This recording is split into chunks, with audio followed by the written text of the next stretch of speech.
Mesdames, Messieurs, bonjour. Merci d'honorer ce rendez-vous de l'information sur Equinox Télévision. En ouverture de ce journal bilingue de 12 heures, 3 blessés, des dégâts matériels. C'est le bilan d'une explosion survenue hier au lieu-dit Dubai Center au quartier Tsinga à Yaoundé. La cause de l'explosion reste encore inconnue. Cependant, une grenade encore goupillée a été découverte dans le voisinage et emportée par le génie militaire. D'autres précisions dans ce reportage de Marcelin Gansop. Aux premières heures de ce mercredi 31 juillet, c'est un cordon de sécurité qui nous accueille au lieu-dit Dubai Center, au quartier Tsinga, dans le 2e arrondissement de Yaoundé. Pas besoin d'un dessin pour comprendre que quelque chose d'inhabituel s'est produit ici. D'ailleurs, les impacts et les dégâts de la forte explosion de la veille sont encore visibles. Et des policiers font d'incessants va-et-vient. Bon, c'était environ 19h30. Donc, nous-mêmes, on était là dehors. Subitement, nous voyons donc quelqu'un qui courait vers nous. Donc, il disait qu'il y a bagarre là-bas au conteneur. Les gens bagarraient avec les bouteilles. Donc, or, ce n'était pas ça, ce n'était pas la bagarre. C'était donc une grenade qu'on a posée sous les chaises. Donc, j'ai vu. Bon, dès que j'ai vu, je suis revenu. Comme je ne travaille pas là-bas au conteneur, je suis revenu dans le métro. Dès que je suis revenu, on commandait donc sur la grenade donc, qui est posée là-bas au conteneur. Quelques minutes après, on entend seulement le bruit, poum! Là chez nous, devant notre bar, on n'a pas vu ce qui est donc posé ici au métro. C'est le bruit seulement qu'on a entendu. Poum! C'est éclaté très fort, ça dépassait le tonnerre. L'explosion s'est produite devant le bar baptisé le métro, où des jeunes exercent le petit commerce tous les soirs. Ici, il y avait deux jeunes là, deux jeunes qui travaillaient. Les deux étaient donc blessés. Oui. Et l'autre caisse, il y a une caisse à côté, de l'autre côté. Lui également était touché.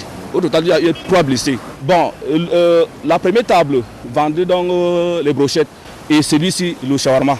La police est venue donc mettre des enquêtes.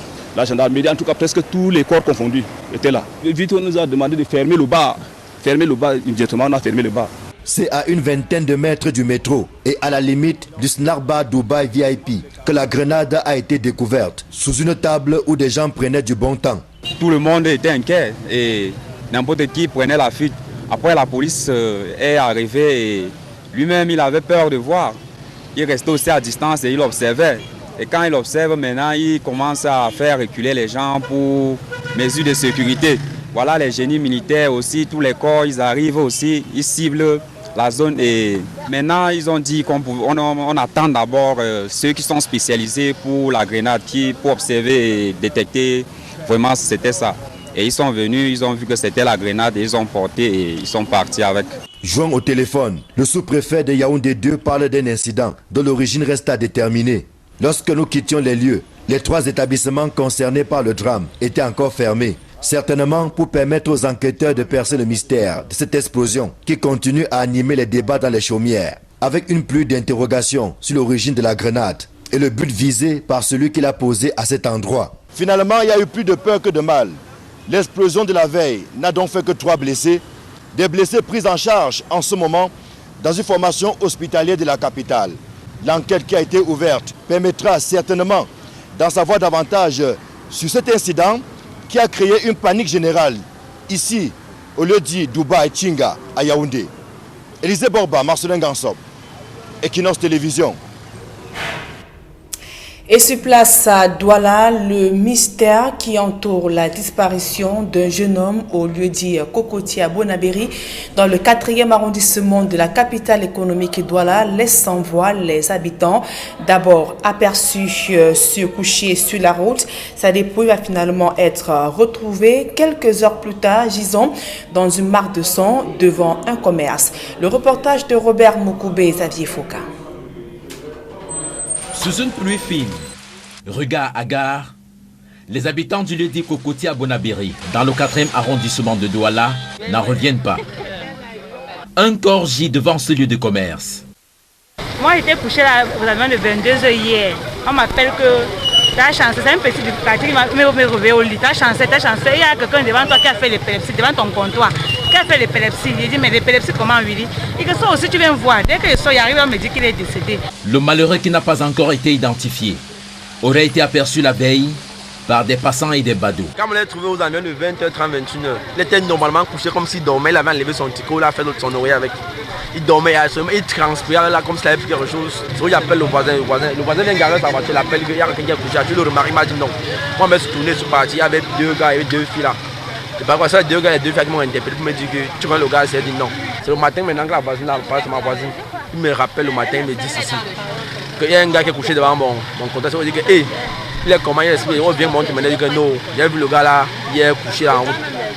Il n'était pas couché devant le comptoir là-bas, il était couché en route.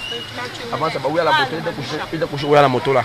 Les populations qui ont fait la découverte macabre indiquent avoir fait appel aux forces de maintien de l'ordre. Depuis hier, on a appelé la police est descendue sur le lieu, ils sont venus avec 2 pick-up. Ils ont dit que, ils ont fait le constat, ils ont relevé tout ce qu'ils pouvaient relever. Ils ont fait le constat en disant que le matin, la mairie doit venir porter le corps et puis emporter. Bon, jusqu'à présent, le corps est encore là devant mon comptoir. Crime ou mort naturelle? Seule l'enquête qui a été ouverte permettra de répondre à cette question et faire toute la lumière sur l'origine du décès de ce malheureux. Lorsque nous quittions les lieux en fin de matinée, la dépouille gisait toujours à cet endroit. Et du côté de Loum, dans le département du Mungo, le coût élevé de la vie exaspère les populations de cette partie du pays. La crise anglophone et l'afflux des déplacés font flamber les prix des denrées alimentaires dans ces villes limitrophes aux régions en proie à une violence meurtrière. Le reportage de Jacquino Molong et de Julingue Nyondi. Tomates, poivrons, poissons, poulets et même la viande de bœuf, devenue intouchable à Loum dans le département du Mungo. La vie chère dicte sa loi et c'est le panier de la ménagère qui en souffre. Ce n'est pas facile parce que sur le marché, tout est devenu vraiment cher. Tu viens au marché, mais avec 3 000, tu n'arrives même pas à faire le marché. Même ce que nous cultivons même dans la ville de Loum, comme le macabo, banane, plantain, même les ignames, même les prunes, c'est vraiment difficile. Le doigt de banane qu'on vend maintenant, c'est tellement cher par rapport à avant. Avant, c'était 10 doigts à 100. Aujourd'hui, c'est 11 doigts à 200. La banane plantain, le macabo et bien d'autres produits de première nécessité sont exposés en longueur de journée à la recherche d'un potentiel client. Pour les commerçants, cette situation est due à la crise qui sévit depuis plusieurs mois dans les régions du nord-ouest et du sud-ouest. On a entendu les conséquences de la crise anglophone parce que ceux qui étaient basés dans les zones, ils sont partout. Et le marché, la vie ne donne plus. Le panier de la ménagère, si on te donne même 5 000 francs par jour, ça ne va pas suffire. Oui. Le macabo qu'on vendait à 250 francs, actuellement, c'est 1000 francs. Il n'y a plus le macabo de 500, il n'y a plus. C'est pour la banane, alors n'en parlons plus. C'est vraiment dur, très dur. C'est même plus pire qu'avant. Parce que les choses ont vraiment tout basculé. On ne sait plus de quel sens jouer. Bon, la cause, c'est... On ne regarde pas loin. C'est cette crise-ci, la crise anglophone. Ça a vraiment fait fort. À l'heure, si avant à 9h comme ça, que j'avais même déjà tout fini jusqu'à balayer la place. Mais maintenant, même à 14h, 15h, j'ai toujours les condiments. Le marché est tellement dur que moi-même, je ne comprends plus. Les ménagères, quant à elles, disent ne plus savoir quoi faire pour joindre les deux bouts. Les prix de certains aliments sont passés du simple au double à leur grand désarroi. Nous, les femmes ménagères, ça ne donne pas. Donc, dans nos foyers, quand l'homme rationne, tu n'arrives même pas à manger la viande, même du bœuf, même le poulet. Même. Donc, le coût de vie est devenu trop dur que nous, on ne peut même pas nous supporter. Donc, c'est le maintien. Avec tout ce qui se passe maintenant dehors, là, nous, on endosse ça. Tu viens au marché, tu te rends compte que le riz qu'on nous vendait les boîtes à 100 francs, on va à 350. Donc ça ne donne pas. Donc il faut au moins que le gouvernement puisse voir cette situation pour nous. Avec l'arrivée massive des déplacés des régions en crise, les habitants de Loum n'ont qu'un seul souhait, que les tensions trouvent une issue pour le bien-être de tous. Et le gouvernement éprouve de sérieuses difficultés à mobiliser des fonds pour le financement des projets structurants. Et ces ressources oisives sont évaluées à plus de 44 milliards de francs CFA de l'agence France dans les banques commerciales. Et pour disposer donc de ces fonds, le gouvernement met sur pied un compte unique logé au sein de la BEAC. Cette stratégie du gouvernement est-elle efficace? Élément de réponse dans ce reportage de Marcelin Gansop et Élisée Bokba. Tout est parti d'un malheureux constat. C'est que des comptes ont été ouverts autant qu'il existe des projets dans des banques commerciales pour y loger la quote-part de l'État. Une pratique qui a montré ses limites.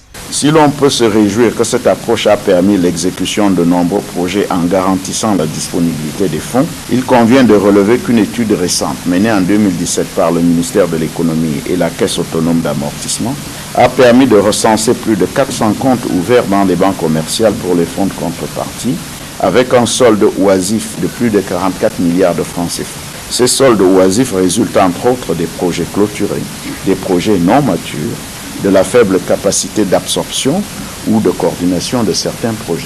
En même temps qu'il existe des ressources oisives dans les banques commerciales, certains projets à maturité avérée peinent à s'exécuter du fait de la non-disponibilité de la contrepartie de l'État.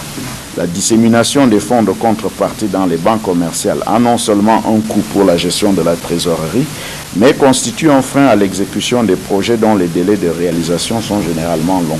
Voilà qui a déterminé le gouvernement à opter pour l'ouverture d'un compte unique, intitulé Basket Fund, où seront désormais logés les fonds de contrepartie nécessaires à la réalisation des projets. Il s'agit d'un compte appelé à centraliser tous les fonds de contrepartie des projets de développement en financement conjoint, État du Cameroun, partenaires techniques et financiers. Le compte Basket Fund, des fonds de contrepartie ouverts dans les livres de la BEAC, géré par la Caisse autonome d'amortissement, va garantir une meilleure mobilisation de la contrepartie de l'État dans la mesure où les ressources seront désormais fongibles. La première source d'approvisionnement de ce compte sera le rapatriement des ressources oisives déjà identifiées dans les banques commerciales. Et pour garantir la liquidité du dit compte, nous avons défini dans la Convention un plancher et un plafond pour ne pas constituer des ressources oisives hors du compte unique. C'est donc pour mettre tout le monde à la page que le ministre des Finances a réuni autour d'une même table les coordonnateurs des projets à financement conjoint et les partenaires techniques et financiers de l'État. Cette concertation intervient, vous le savez, au lendemain de la conclusion par le conseil d'administration du FMI le 17 juillet dernier de la 4e revue du programme économique et financier appuyé par la facilité élargie de crédit et de l'approbation d'un décaissement de l'ordre de 44 milliards de francs CFA au profit du Cameroun. Le gouvernement entend poursuivre la mise en œuvre des réformes, notamment celles visant à améliorer la qualité de la dépense et de la gestion de la trésorerie en cohérence avec le programme des réformes des finances publiques. C'est depuis le 8 février dernier que le ministre des Finances a signé avec le directeur national de la BEAC la convention qui consacre l'ouverture et le fonctionnement du compte unique intitulé Basket Fund de fonds de contrepartie. L'actualité hors de nos frontières à présent en République démocratique du Congo, le nouveau gouvernement révèle la mainmise de l'ancien président dans la composition des membres du premier gouvernement de coalition sous l'ère Félix Tshisekedi. Analyse et décryptage des enjeux politiques dans ce reportage de Farid Bounia, Donald Brice Kamga. Les conclusions de la coalition négociante ont été remises lundi 29 juillet comme prévu au Premier ministre Sylvestre Ilunga. L'accord sur la composition de la prochaine équipe gouvernementale a été trouvé avec les bons soins de Jean-Marc Kaboun pour le cash de Félix Tshisekedi et Niemi Moulanya pour le Front commun pour le Congo, le FCC de Joseph Kabila. Au thème des pourparlers qui durent depuis plusieurs mois, les deux camps ont convenu que le prochain gouvernement sera constitué de 65 membres issus exclusivement des deux plateformes politiques. Dans le détail, 42 postes reviendront au FCC de Joseph Kabila et 23 au cash de Antoine Félix Tshisekedi. L'accord prévoit également que les deux grandes familles politiques gouverneront sur la base d'un programme commun. Un comité de suivi de l'accord est prévu. Pour l'instant, le voile demeure entier sur les postes qui reviendront à chaque camp. La constitution du nouveau gouvernement attendu permettra de mesurer la marge de manœuvre de l'actuel chef d'État en poste depuis fin janvier. Contenu par une majorité du parti de son prédécesseur Joseph Kabila au Parlement, Antoine Félix Tshisekedi est à 6 mois au pouvoir sans nouveau gouvernement. À présent, la deuxième partie de ce journal en langue anglaise avec vous, Nunsenazi. Right, Nadine Hiambo. Good afternoon to you. Televiewers, thanks for joining us in the second segment of the newscast. The government of Cameroon, through the Ministry of Communication, denounces rumors circulating on social media that Mancho BBC, leader of the Coffin Revolution, and other Anglophone detainees are dead after they were removed from the Kunenge prison on July 22nd. In a tweet yesterday by the Communication Ministry. Rancho BBC, Penterens, Tikon Rats, Felicin Galin, and others. That's around 177 Anglophone detainees in number are alive and sound and held for investigation. Meantime, Redact defenders of human rights in Central Africa had earlier announced Mancho, BBC and Co. are not dead, and they're granting a press conference in Douala today. As this boiled down to September 2nd, 2019, efforts to ensure a heat-free school start in the north and southwest regions are ongoing. And in the northwest region, Governor Adoblele Lafrique has been going through different parts of his area of command campaigning for back to school when the governor had reached Kumbu from chief town of the Bui division of the northwest region. The divisional delegates of basic and secondary education, some divisional officers, the mayor and funds were absent. Statistics from the Bui senior divisional officer and educational stakeholders indicates that no child attended primary school in the division last year. Scholarship worth over 1 million francs CFA were returned into the state coffers because the pupils and students could not be traced. The governor was also in Kambe, where the population turned out in their numbers to listen to him. And we go to the southwest region of Cameroon, where authorities are pressing for a heat-free resumption of schools come September 2019. Some ex-students of the Manu division have also embarked on a back-to-school campaign in the restive region. Details with Derry Jato. The 2019-2020 academic year is at the corner, and there is one cry among the academic stakeholders in the northwest and southwest regions of Cameroon. It's back to school. That is a common cry now from every nook and corner. Everybody wants these children because we don't see how our next generation will be a group of illiterates. We are praying very hard that this time around they should have pity on us for the children to go to school. For 3 years now, schools here have been seriously hit by the war. Today, members of Ex-Students Association, Presbyterian High School Bisongabank, Betsa, a village in Manu Division, are meeting for the 29th edition of their General Assembly in Boya. Mr. Kale Samuel, the Education Secretary of the PCC, one-time principal of PHS Bisongabank, explained to these ex-students what has become of their alma mater. To be candid, this academic year ending, the school could not function because of repeated invasion from unknown gunmen. Reason why Dr. Eyong Orok Hans, BEXA president, says that a sense of fulfillment will only set in if one day they go back and see students on campus, a campus that nurture them. We'll always be happy to go back once in a while and visit the school and see that there are students there and they are benefiting from what we have benefited from. To the host, Mr. Daniel Eno Agbo, BEXA President Buya Chapter, while preparing for school resumption, BEXA should also be preparing to accompany the campaign, and September, per the calendar, is the month for school resumption. And after the publication of results of the 2019 General Certificates of Education examination as the ordinary and advanced levels, our correspondent Derry Jato in Boya equally when visiting some schools in the southwest region to capture the atmosphere, he brought back this report. Wow, congratulations. Though these candidates say they got the 2019 GCE result first from the social media, but they are today visiting their centers to confirm the said result. And at Somerset, for instance, the results were already pasted on the school notice board.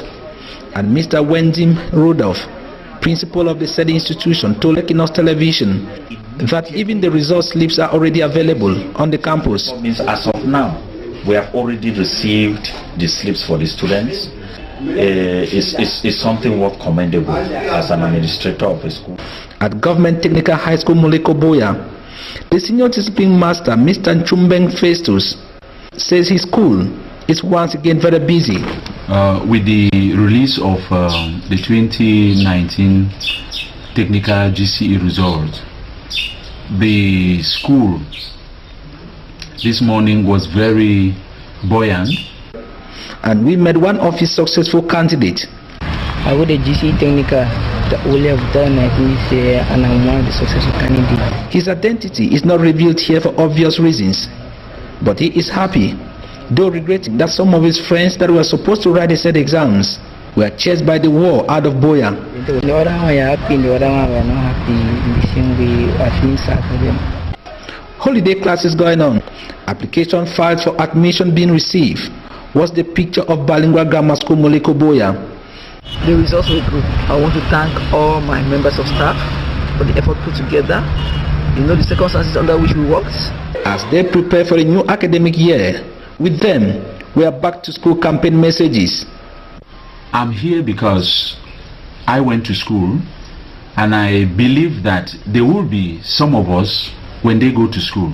It is their right to be educated, because education is the base, I can say, for humanity.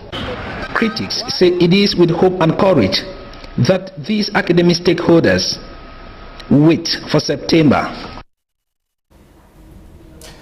I will now talk about inundation hitting the city of Douala, the economic capital of Cameroon, hampering business activities.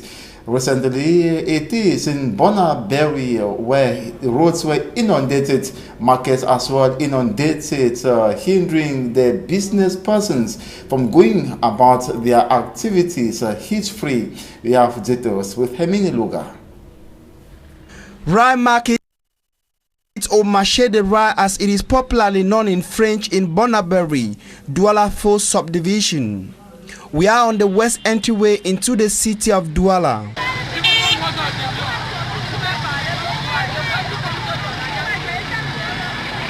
The construction of the west entryway into the city of Douala is considered as one of the key projects to lift the face of Cameroon's economic capital.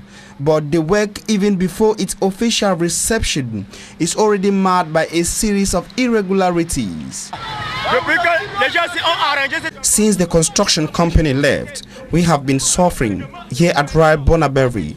The government needs to do something within 1 week, or we block the road for all road users. The market and the roundabout turns into a large pool of water each time it rains. This is more than we can bear. When it rains, nobody is able to cross the rails. Worst of all, government officials watch without shame as we suffer. It is quite unfortunate. The situation has adversely affected economic and social activities in the neighborhood. When it rains, everything comes to a standstill here. No one is able to move, buy or sell anything. It gets worse and complicated on Sundays when people dress to go to church and are unable to cross because of the large deep pool of standing water. We're not just there for go for church. Among those who pay the heavy price are traders at Rai Market. We sell vegetable. Buyers no longer come to buy because of water. The wish of every trader and inhabitant of the neighborhood is for the government of Cameroon to act instantly by demanding the road construction company to redo the drainage system, which is believed to be the root cause of the problem. I will talk about price hikes on basic commodities across the nation. A case in point is Mungo in the littoral region of Cameroon, where traders are now complaining of the consequences or adverse consequences that the price hikes now have on their daily activities, and equally households are complaining as they do not have sufficient funds to meet up or to buy the expensive commodities in the market. Details with Hermine Luga. Feeding in homes is more and more a major worry to heads of families and housewives in particular. Goods have become expensive in market, and it is with no distinction of zones. In Lum, for instance, where farming prunes the lifestyle of most inhabitants. Dwellers are fed up of unspeakable price hike. Tu viens au marché, mais avec 3 000, tu n'arrives même pas à faire le marché. Même ce que nous cultivons, même dans You come to the market with 3,000 francs, yet you can't meet up. Banana which we bought in the past, 10 fingers for 100 francs, today we buy 11 for 200 francs. Aujourd'hui, c'est 11 doigts à 200. While buyers expect a drop in prices of basic commodities, traders on your part say business is tough. A good to be sold at 10,000 francs, buyers propose 3,000, but we are obliged to trade this way because we have kids to care for. At first, by 9 a.m., I should have sold all my goods. Today till 2 p.m., I still have unsold spices. Business is too tough. The population has it. All the business difficulties is blamed on the current Anglophone crisis. When husbands give feeding money, it is impossible to eat meat, not to talk of chicken. With the situation out there, we are facing the consequences. The cause of all of this is the Anglophone crisis. Meantime, perceptions still vary. Other traders have it. The increase in prices is as a result of the poor homologation of prices by the government. We are also threatened by the government. At times, we have price controllers. More so when goods get into the country, they are not homologated. They shouldn't allow such goods to get into the country.